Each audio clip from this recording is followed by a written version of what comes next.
Hello friends, welcome back to my YouTube channel Abhilash Chandra food and clay పాట్లో వంకాయ చారు ఎలా చేసుకోవాలో చూపిస్తాను. నేను కుండ కాగడం కోసం మంటని హై ఫ్లేమ్లో పెడుతున్నాను.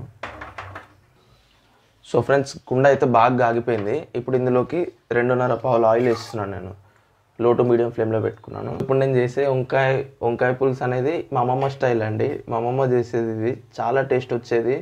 అసలు చిన్నప్పుడు ఎప్పుడో తిన్నాను నేను, సమ్వేర్ అరౌండ్ 2011 ఆ టైంలో తిన్నాను. ఇప్పటికి గుర్తుంది ఆ టేస్ట్, ఎంత బాగుండేది మా అమ్మమ్మ. సో ఇప్పుడు అదే స్టైల్లో నేను ప్రిపేర్ చేయబోతున్నాను. సో నూనె బాగా కాగిపోయింది. ఇప్పుడు ఇందులోకి 2 మీడియం సైజ్ ఆనియన్లు ఇలా ఈ సైజులో చాప్ చేసుకుని వేస్తున్నాను.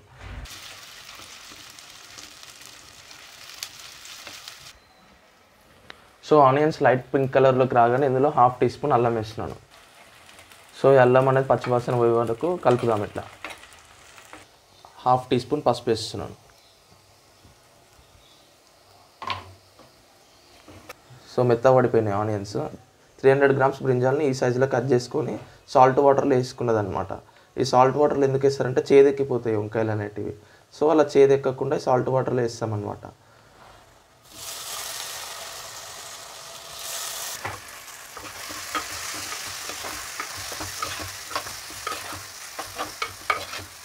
సో ఆనియన్స్ ఇంకా వంకాయలు కలిసేదాకా కలిపాను. సో ఒక 2 నిమిషాలు మూత పెట్టి మగ్గిద్దాం దీన్ని. సో 1-2 నిమిషాలకి మూత తీస్తున్నాను. ఈ విధంగా ఉంది కర్రీ. సో ఇప్పుడు ఇందులోకి 1 టేబుల్ స్పూన్ సాల్ట్ వేస్తున్నాను. సో మీరు రుచికి సరిపడా కూడా వేసుకోవచ్చు సాల్ట్. వంకాయ అనేది చూడండి గట్టిగానే ఉంది. ఇదే స్టేజ్లో ఏంటంటే మనకు కలపనీకే వీలవుతుంది. కాసేపు ఇట్లనే మగ్గించి 5-6 నిమిషాల తర్వాత తీసినాం అనుకో మెత్తగా అయిపోతుంది. ఇట్లా కలిపేటప్పుడు ఏంటంటే మొత్తం చిదిరిపోతుంది, మెత్తగా అయిపోయి ఇట్లా గుజ్జు గుజ్జు అయిపోతుంది, అంతా పచ్చడి లెక్క అయిపోతుంది తినకుండా. 1.5 టేబుల్ స్పూన్ కారం వేస్తున్నాను నేను ఇందులోకి. సో ఇవన్నీ నేను చూపించేటి మీకు పాతకాలం వంటలండి. హెల్తీగా 90 ఇయర్స్ 85 ఇయర్స్ వచ్చినా కానీ అంత హెల్తీగా ఎట్లుంటారు, ఏది ఒక్కటి ఉండదు. బీమార్ కానీ షుగర్ కానీ బీపీ కానీ ఎందుకు, వాళ్ళు ఇట్లా ట్రెడిషనల్గా తినేటోళ్ళు. అది ఆ టప్పర్ వేర్ కానీ ఆ ప్లాస్టిక్ కానీ అట్లా ఏమి వాడరు వాళ్ళు. సో ఇలా పాట్లో ఇట్లా ఫ్రెష్గా చెట్టు నుంచి తెచ్చుకుని వంకాయలు తెచ్చుకుంటారు. ఇంట్లో ఉప్పు కారం అల్లం ఇంకా పసుపుతోనే వండేసుకుంటారు అనమాట. సాల్ట్ పసుపు కారం వేసాం కదా, అవన్నీ ఆ మసాలాలన్నీ వంకాయలకు పట్టుకోనికే జస్ట్ వాటికి పట్టుకోవడం కోసం 1-2 మినిట్స్ మూత పెడుతున్నాను అంతే. సో 1-2 నిమిషాల తర్వాత మూత తెరిచి చూస్తున్నాము. ఈ విధంగా ఉంది కర్రీ.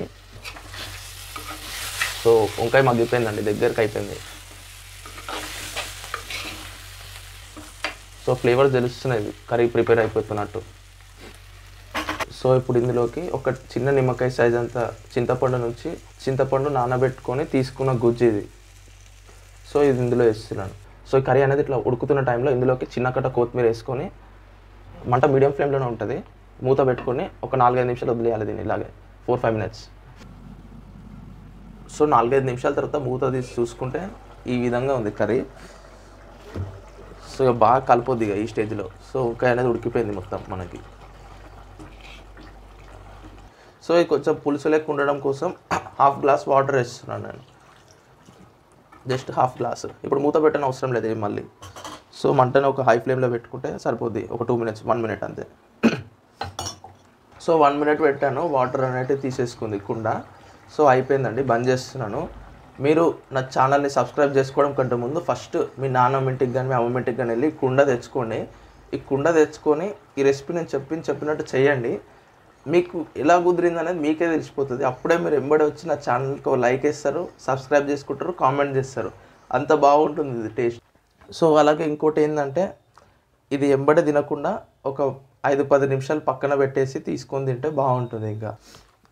సో చూసారా ఫ్రెండ్స్, ఇది నేను ప్రిపేర్ చేసిన వంకాయ చారు. మీరు తప్పకుండా ట్రై చేయాలి. సింపుల్, ఏం లేదు, ఎవరైనా చేసేయచ్చు. ఇది కాంప్లికేటెడ్ అస్సలు కానే కాదు కుకింగ్ అనేది. ఇంట్లో ఉన్నది ఒక 300 గ్రామ్స్ వంకాయ తీసుకున్నాము, ఒక చింతపండు గుజ్జు తీసుకున్నాము, కుండ తీసుకున్నాము. ఇది కాగిన వెంటనే నూనె వేసినాం, అల్లం పసుపు కారం వేసినాం. సో అయిపోయింది. ఎంత అండి, 18 నుంచి 22 మినిట్స్ పడింది అంతే వండనీకి కర్రీ. అన్నీ అరేంజ్ ఉన్నాయంటే మీకు ఒక 18 నుంచి 20 నిమిషాలలో అయిపోతుంది. సో నా వీడియో నచ్చినట్లయితే తప్పకుండా లైక్ చేయండి. సో ఇది నేర్చుకోదగినట్టు ఉందని మీకు అనిపిస్తే తప్పకుండా మీ ఫ్రెండ్స్ అండ్ ఫ్యామిలీ మెంబర్స్కి షేర్ చేయండి. సో ఇలాంటి వీడియోస్ నేను పెట్టిన వెంటనే మీకు రావాలంటే నా ఛానల్ని సబ్స్క్రైబ్ చేసుకోండి. నోటిఫికేషన్ రూపంలో మీ వద్దకు రావాలంటే బెల్ ఐకాన్ ఉంటుంది, ప్రెస్ చేయండి. ఓకే ఫ్రెండ్స్, వీలైనంత తొందరలో నేను మరో కొత్త వీడియోతో మీ ముందుకు వస్తాను. అంతవరకు ఉంటాను. Thank you.